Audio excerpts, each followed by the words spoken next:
Live from the Scheinfeld Center Innovator Studio at Santa Barbara City College, it's the Enlightened Entrepreneur Podcast.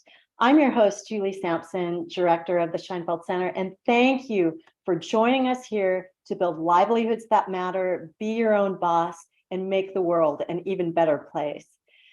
Well, connecting with your passion is energizing and uplifting, but without action, it remains locked within. By its very nature, passion needs action to manifest into meaningful expression. It seems simple enough, right? But what's the secret to overcoming common obstacles that get in the way of action while at the same time preventing burnout? Joining us to break it down from Denver, Colorado is entrepreneur, leadership, and life design expert Gregg Vanourek. He's the co-author of 3 influential books and runs a leadership and personal development company. He also teaches at the Stockholm Business School and is a former senior executive at a tech startup, now a market leader with over $1 billion in sales. Gregg, welcome to the podcast, and thanks so much for taking the time for us. Hey, Julie, it's great to be with you. Thanks for having me. Excellent. Well, let's jump right in. You describe life entrepreneurs as individuals who create a life of significance through opportunity, recognition, innovation, and action. And a while back, you tweeted, if we want a good life, we must get good at taking action and putting ourselves in a position to be able to do so. Too often, you say, we hesitate. So let's unpack that. How do we get good at taking action? Yeah, so I'm an entrepreneur, as you know, and also an entrepreneur instigator, right? And so I want to back up because sometimes I think we're too narrow the way we think about entrepreneurship. There's the classic business entrepreneur.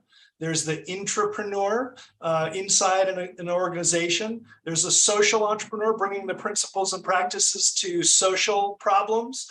And then there's also a life entrepreneur that we wrote about in our book, which is leading your whole life that way.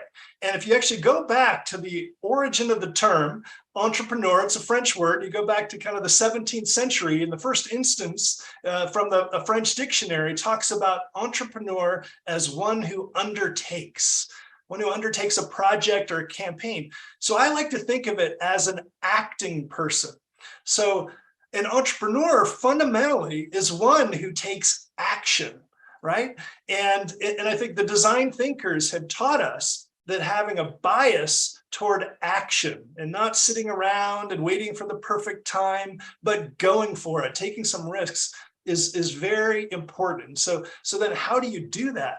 I think first of all, the way we get good at taking action is by taking action more often and building up our action muscle. You know, it sounds silly almost, but it's so true, right? The second thing, Julie, I think it really helps to have a clear and compelling vision of a better future, of something we'd like to do that motivates us towards that, I think.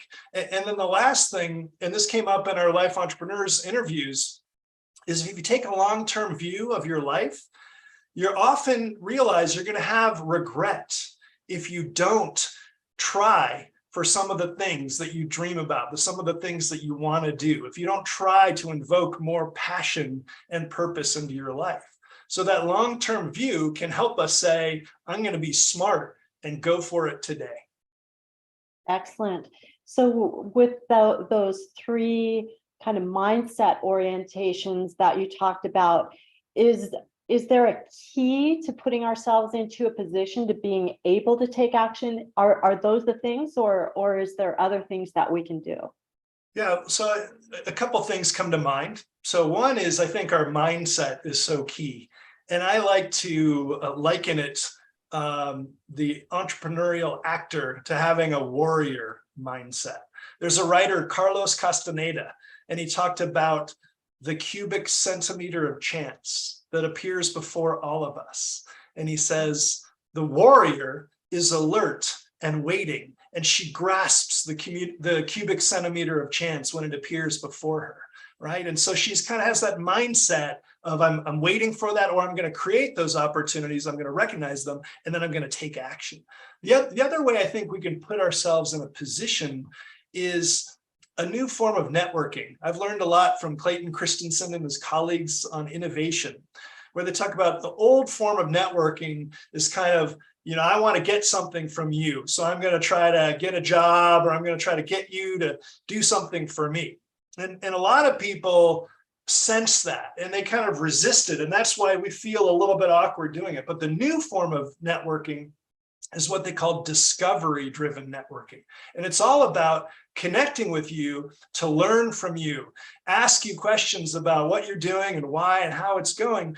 And often that makes the person on the receiving end much more likely, because you're just a human being and you're curious, and it builds a human connection. And if you do that, those people probably might, they might want to help you, or they might want to introduce you to somebody, or they might want to teach you something you didn't know. So it just changes the whole ambiance of the networking relationship. I love that you said that, Greg. So something, since we've been starting this Passion Project Challenge at Santa Barbara City College, where students are engaged in bringing their passion into action to create positive impact, I have noticed that my conversations have changed. So I'm leading with, when I meet people, so what are you passionate about? What are you working on that you're passionate about? And it's amazing how that opens doors. And I just encourage people to give that a try, because I have been thinking about, if I would have started those conversations years ago in my life, there's so many amazing conversations that would have happened, and that natural resource exchange and connections, building your network, it just happens naturally. So I love that you brought that up. We can definitely relate to that. In your article, The Incredible Benefits of Being Action Oriented, we found that on LinkedIn. You say that action orientation requires at least 5 things. Could you walk us through those 5 things? Yeah. So I think, there's so much to it, but fundamentally, one of the things is motivation, right? We've got to have something that pulls us towards wanting to create value in the world, or achieve a vision or a dream, right? Taking action is also going to require courage. And a lot of people think of courage as this incredible person who's has no fear, but no, that's not what courage is. It's a willingness to act in spite of our fears, because we all have fears, right? Another aspect of it, I would say, is seizing. It's propensity to kind of pounce on those opportunities, like the cubic centimeter of chance that we just talked about. A fourth one comes from Dr. Carol Dweck at Stanford in her research on mindsets. And so a growth mindset is it's a belief that things like our intelligence, our abilities, our talents can be developed. They're not fixed in a steady state, right? So I don't have to worry about looking dumb if I get the wrong answer, or feeling like a fool if I do something wrong, because I know that this is a hard puzzle and it's a challenge. And even if I get it wrong, I can learn and get better. Right. And so having that growth mindset. And then the last one, I think, and this is really hard, but very important, Julie, is clarity about who we are.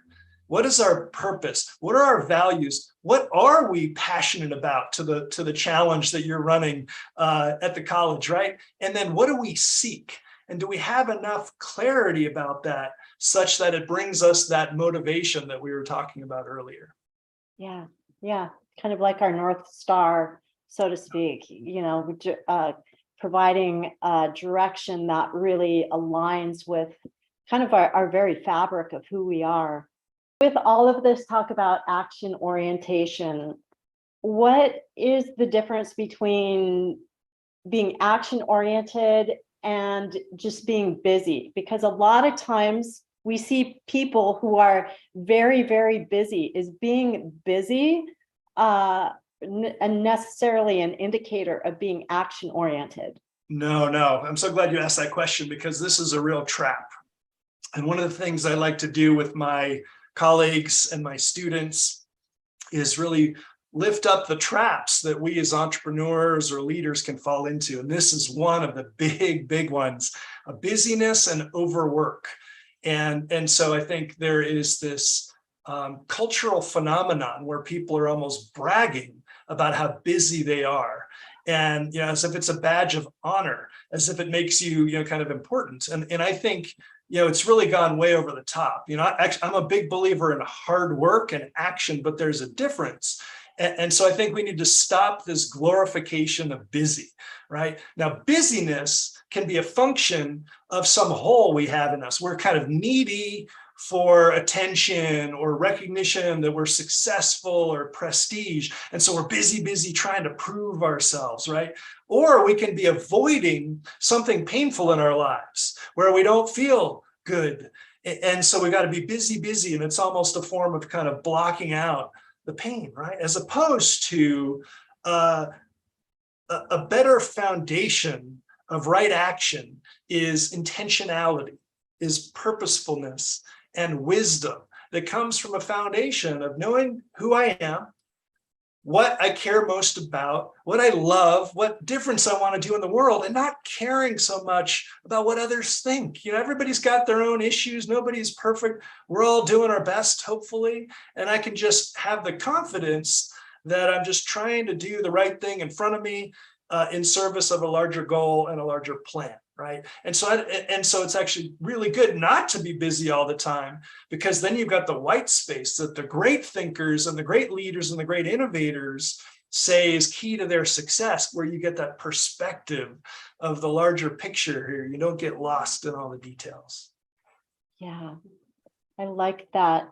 The white space, create. So it's kind of counterintuitive that being action oriented can have a lot to do about creating space as opposed to filling up space, with things to do.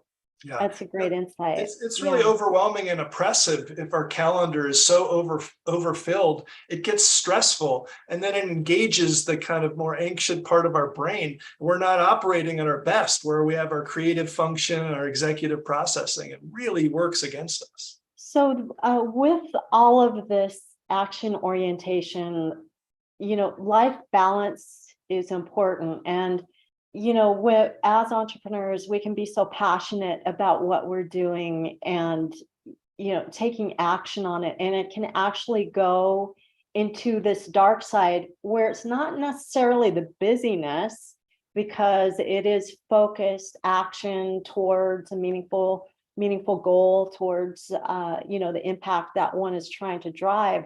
But it can still get out of balance just because we're so passionate about what we're doing. So what's your top strategy to prevent action orientation from leading to burnout? Well, this is another one of those big traps, for entrepreneurs and social entrepreneurs and intrapreneurs, because they're so driven by that vision that sometimes they go over the top. So I personally found it really important to have habits and rituals so that I don't have to fight myself out of burnout. I can have kind of regular routines that are in my calendar, that are part of my daily rhythm, right? Such that, and this comes from the habits research. You look at sort of great new books from Duhigg or James Clear, Atomic Habits and the Power of Habit, on such that we become the kind of person who builds self-care and breaks into our day. So we don't have to use our willpower or fight ourselves to do it, right? And I'm an athlete. And so I think this metaphor, lots of us either play sports or enjoy sports. An athlete, if you want to be a world-class athlete, you have to train very hard and very smart. But equally important is your rest and renewal ritual and your sleep, where after you stretch those muscles, they have a chance to kind of repair and grow and this kind of thing. And so when I talk about the warrior mentality earlier as part of entrepreneurship, that's only half the story. The other half is the sage, right? We need the warrior and the sage. We need to take action, and we need to reflect and renew, right? And if we don't do both, we're going to get out of balance, and we're all human, and it's going to be unsustainable for us and or our team. And then all of a sudden we start making bad decisions. We're tired, unethical decisions, things that we regret. So the smart play is to do both. So what are some ideas or habits that people have that inhibit personal growth? And then also, I would say the flip side of that is you're a very successful person. What are some of the habits that you yourself have that have really supported your success? Yeah. So I think these days, with all the technology that we have and all the inputs flowing into us from the news cycle and email or Slack and chat and all this thing, social media, one of the bad habits we can get into is device addiction and filling anytime we have downtime. If we're on a commute or we're waiting in line for something, just always reaching for the phone and scrolling and scrolling. And you can think you're being kind of productive because you're using up that 2.5 minutes, whatever, but it actually is going to change our brain, and there's going to be stress and all sorts. I mean, these the algorithms are very smart about manipulating our attention, and so it's going to take you into the state away from using the executive functions that you need, I think. So for me, it's been really important, I think, to calendarize. I have morning rituals that are really important just to start the day well. It involves reading something sort of deeper and thoughtful. It involves meditation. It involves affirmations, for me, prayer, having a good end of day routine where I turn things off and I kind of wind down so that I can sleep well, because sleep is so important for everything we do. And then building in certain breaks during the day. Those are things that have really helped me function at a higher level more sustainably. Yeah. Amazing. Let's take another question. How does one really develop self-discipline, get motivated to get things done? So it's this cultivation of self-discipline. So a couple things. I mean, that's a really important one. And I think that, so first of all, having a deeper why, right? So the discipline can be painful. There's lots of fun things that we can do, or easier things that we can do. But I want to become the kind of person who puts in the hard work, because I've got this clear and compelling idea of something better for my life, or for my organization, or for my team, or for my family, right? And so it needs to be clear, but it's also a deeper why that really isn't something that was imposed on me by society because people think I should be, or my parents. It comes from me and who I truly am, right? And so there's that authenticity and a connection. And then sometimes I think that we lose that sense of urgency. So if you really put things into perspective, we all have limited time. We don't know when our time is up, right? And so time is precious.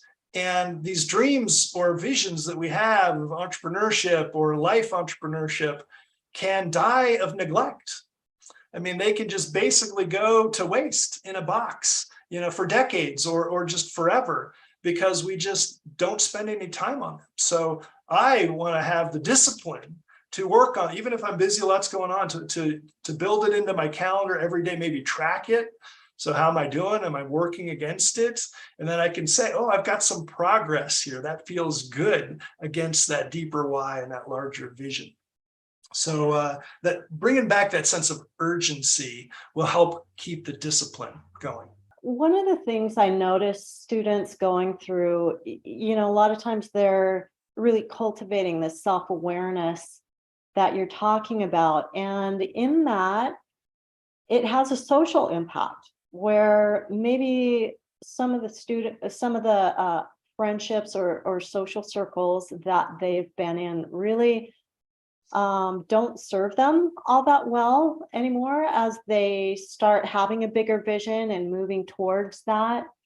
Do you have any recommendations on how to navigate, personal change and how that affects social circles?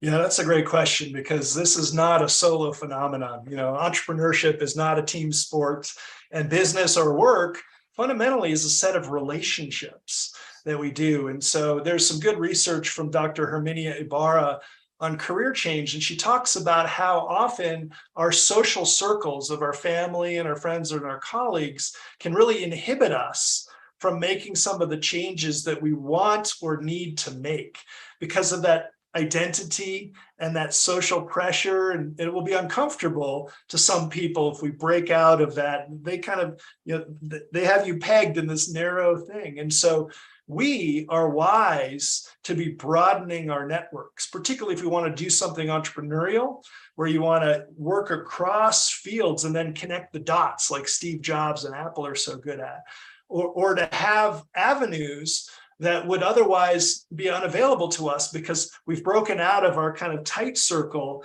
and we've got these other people who know things that we don't and see things and can teach us, in ways that cross boundaries, which is what creativity is fundamentally about. It's about associating. So isolation is fatal, as Richard Leider says.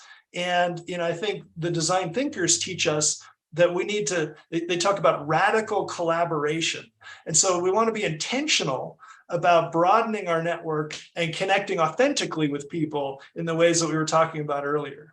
What really inspired you to become an entrepreneur in the first place? What was it in your life that came up that helped you to know that that was a direction for you to take?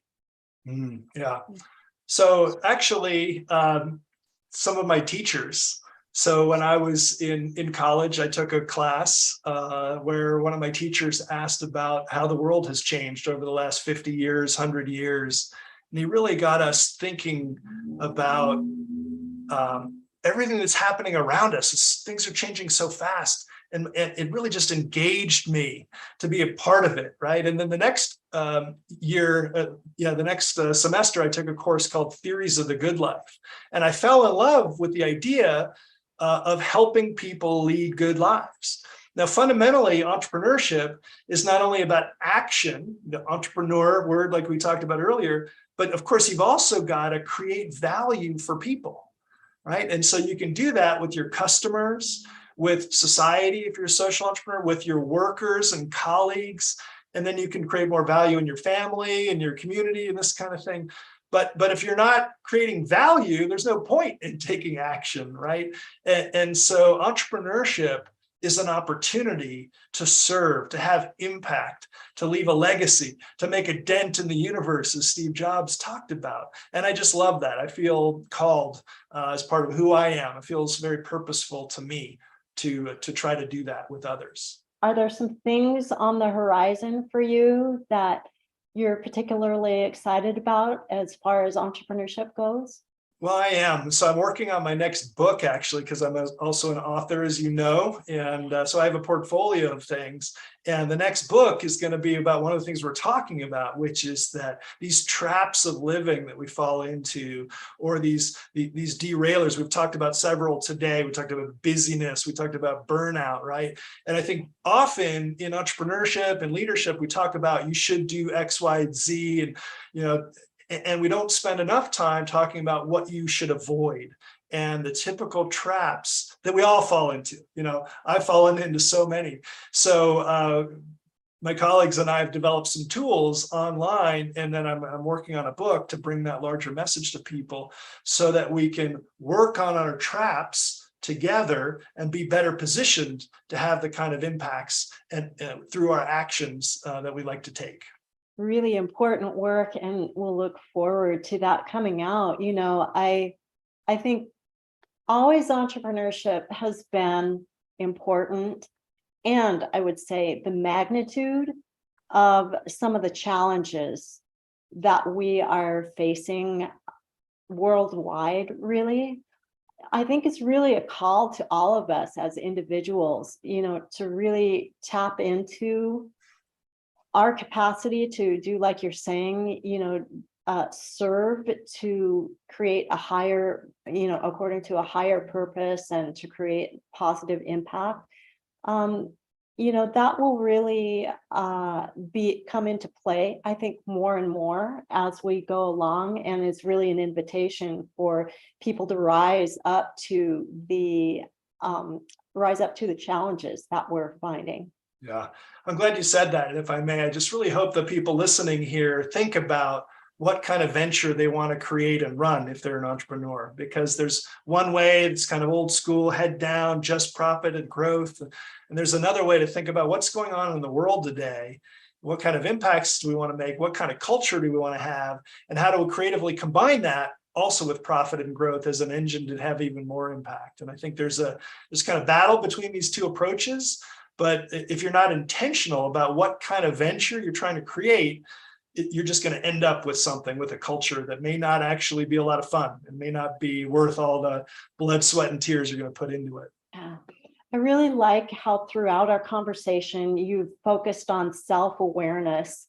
It just seems like that's really one of the keys to entrepreneurship. And I don't really know that I think it's recognized now as an important entrepreneurship quality, but I don't know that it's really always been that way. It seems like, like you're talking about, things have been focused externally, on external creating things, bringing things to market. And so I really think this conversation will serve aspiring entrepreneurs and existing entrepreneurs really well. I hope so. And to your point, it starts within. We have to lead ourselves before we can lead others well and lead our ventures. Yeah, well said, Gregg. We are just about at the end of our time, and I'm sure our audience would like to connect with you and your work, be in line for your new book that's coming out. So tell us how they can best connect with you. Well, thanks for that. So my website is a great way, greggvanourek.com. And on that website, we have a bunch of resources, TRAPS test, leadership derailers assessment, personal values, and you can contact me directly through the website. I'd love to hear from folks. And then I'm also active on LinkedIn and on Twitter at @gvanourek, and love to engage with people there too. Excellent, Gregg. Thank you so much for your generosity and availability that way. It's Thanks, been a Julie. pleasure talking with you. This was fun. Thank you very much. Yeah.